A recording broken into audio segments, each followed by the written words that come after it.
How to fix unavailable video in Opera GX. So first, make sure that the video is not deleted. If the video has been deleted off the platform, of course you can't see it. The next thing is make sure the VPN is off. So click on the settings icon and over here just type VPN, and once you type this over here, it's going to show you this. If it is on like this, just turn it off. Sometimes your VPN causes the issue. By doing that, if your problem is still not fixed, what you can do is click on the settings icon again, and over here just click on privacy and security.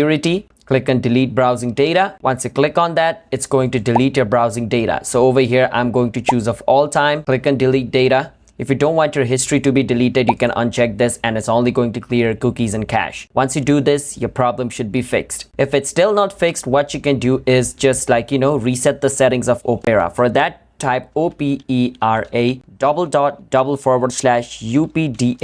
update. Once you search for this, just click on recover. Make sure you choose the first option and click on recover, and then your problem should be fixed. Subscribe to our channel for more videos like this.